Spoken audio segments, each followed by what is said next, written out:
Hi.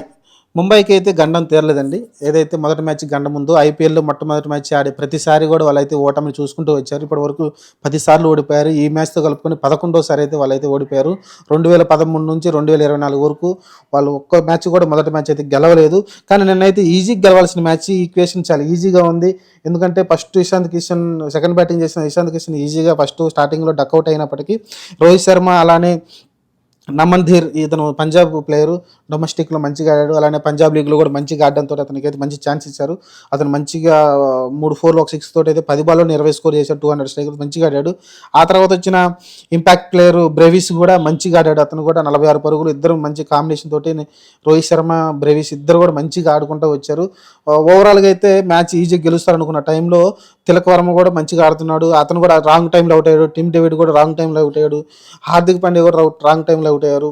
వాళ్ళు కొంచెం నిదానంగా కొంచెం ఆ 3 ఓవర్‌లో కొంచెం ప్లేస్‌మెంట్ చేసుకుంటూ నిదానంగా ఆడి ఉంటే బాగుండేది. కానీ మ్యాచ్‌ని త్వరగా ముగించాలన్న ప్రయత్నంలో అయితే వాళ్ళైతే అవుట్ అయిపోయారు. తిలక్ వర్మ, టిమ్ డేవిడ్, హార్దిక్ పాండ్యా అయితే. ఓవరాల్‌గా అయితే మొదటి మ్యాచ్ గెలవడం వాళ్ళకి ఇంకా శాపంగానే ఉంది ముంబై ఇండియన్స్‌కి అయితే. వాళ్ళు ప్రతిసారి కూడా మొదటి మ్యాచ్ అయితే ఓడిపోతున్నారు ఆనవాయితీగా అయితే. ఈ మ్యాచ్ కూడా అలానే ఓడిపోయారు. చాలా ఈక్వేషన్ చాలా ఈజీ ఉంది. 3 ఓవర్లకి 36 స్కోరే చేయాలి. చాలా ఈజీగా ఉంది ఈక్వేషన్ అయితే. కానీ వాళ్ళైతే గెలవలేకపోయారు. ఎందుకంటే మంచి స్టార్టప్ వచ్చింది. కిషన్ అవుట్ అయిన తర్వాత రోహిత్ శర్మ అలానే బ్రేవిస్ ఇద్దరు కూడా మంచి పార్ట్నర్షిప్ అయితే కనబరిచారు. వాళ్ళు మంచిగా ఆడుకుంటూ వచ్చారు. 50 పార్ట్నర్షిప్ వచ్చింది. కానీ వాళ్ళిద్దరు కూడా మళ్ళీ అవుట్ అయ్యారు. రోహిత్ శర్మ కూడా మంచి స్వీప్ షాట్ కొట్టబోయే ఎల్బిడబ్ల్యూ అవుట్ అవడంతో అయితే ఆ తర్వాత ఇంకెందుకంటే మంచి మంచి ప్లేయర్స్ ఉన్నారు కింద. తిలక్ వర్మ కావచ్చు, టీమ్ డేవిడ్ కావచ్చు, హార్దిక్ పాండే ఇక్కడ వరకు మంచి బ్యాటింగ్ డెప్త్ ఉంది కాబట్టి ఈజీగా అయితే మ్యాచ్ గెలుస్తారు అనుకున్నాం.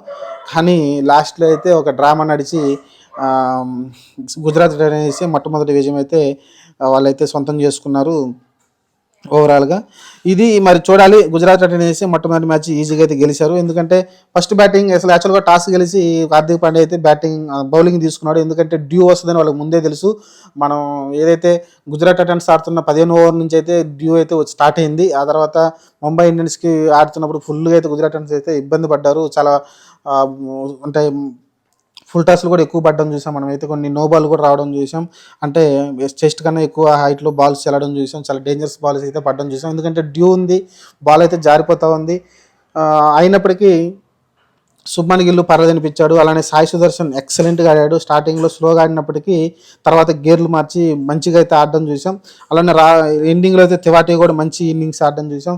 దాని కారణంగా అయితే వాళ్ళు 168 పరుగులు అయితే చేశారు. 6 వికెట్లు కోల్పోయి పర్లేదు. ఆ పిచ్ మీద అంత స్కోరు కొంచెం తక్కువే అనుకున్నాము. కానీ ఎందుకంటే డ్యూ ఉంది, ముంబై ఇండియన్స్ ఈజీగా చేస్తారని అందరికీ తెలిసిందే. కానీ లాస్ట్ మినిట్లో అయితే మ్యాచ్ తారుమారు అయిపోయి చాలా థ్రిల్లింగ్గా 6 పరుగులు తేడా అయితే గుజరాత్ టైటన్స్ అయితే గెలవడం చూసాం. అది చేతులారా ముంబై ఇండియన్స్ చేసుకుందనుకోవచ్చు. వాళ్ళు కొంచెం ఆ బ్రేక్ కంప్లీట్ చేసేవాళ్ళు. ఏదైతే 10 మ్యాచ్లు మొట్టమొదటి మ్యాచ్లు ఐపీఎల్లో ఓడిపోతున్నారో అది బ్రేక్ చేసి ఉండేవాళ్ళు. కానీ మళ్ళీ అవకాశం లేకుండా చేశారు. హార్దిక్ పాండ్యా కావచ్చు, లేకుంటే రోహిత్ శర్మ నిలబడి ఉన్నా అయిపోయి ఉండేదేమో. కానీ వాళ్ళైతే మళ్ళీ ఆ ఫెయిల్యూర్ని అయితే కొనసాగించారు. మొట్టమొదటి మ్యాచ్ ఓడిపోవడం ఫెయిల్యూర్ ఏదైతే ఉందో దాన్ని కొనసాగించారు. ఇక్కడ మనం మెచ్చుకోవాల్సింది బుమ్రాని. బుమ్రా అయితే ఏ ఫార్మాట్ అయినా సరే అతనైతే ఎక్సలెంట్గా అయితే బౌలింగ్ చేస్తూ ఉన్నాడు. ముంబై ఇండియన్స్ తరపున అయితే ఎక్సలెంట్గా బౌలింగ్ చేయడం చూసాం మనమైతే.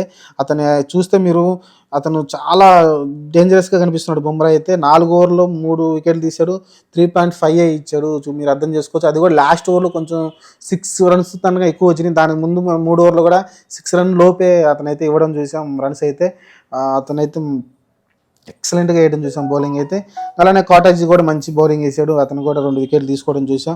ఆ తర్వాత మిగతా వాళ్ళు అంతగా ఏం లేదు. కానీ మిగతా వాళ్ళందరూ కొంచెం ఎక్స్పెన్సివ్గా కనిపించారు.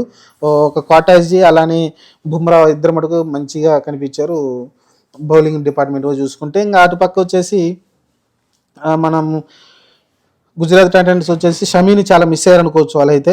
అలాగా ఉమర్ జై మటుకు ఆఫ్ఘనిస్తాన్ ప్లేయర్ ఇతను బౌలింగ్ మంచిగా వేసాడు. స్టార్టింగ్లో ఇషాంత్ కిషన్ చాలా ఇబ్బంది పెట్టాడు. వరుసగా 3 బాళ్ళు లెగ్ సైడ్లో బాల్ అయితే తగులుతూ వచ్చింది. కానీ లాస్ట్ మినిట్ వరకు అతనైతే బాల్ వాచ్ చేయలేదు. కానీ దొరికిపోయాడు అతనైతే క్యాచ్ ఇచ్చి. ఇది ఓవరాల్గా గుజరాత్ టైటన్స్కి అయితే మొట్టమొదటి విజయం అయితే దక్కింది. ఈ ఐపీఎల్ 2024లో అయితే ముంబై ఇండియన్స్ మళ్ళీ ఆ మొదటి మ్యాచ్ గండం ఏదైతే ఉందో వాళ్ళు దాటలేకపోయారు. చూద్దాం మళ్ళీ 2025లో ఏమైనా గండం దాడతారేమో చూద్దాం. టిక్ తిప్పలేక లాగానే చేర్చని రిలాక్స్ చేయండి.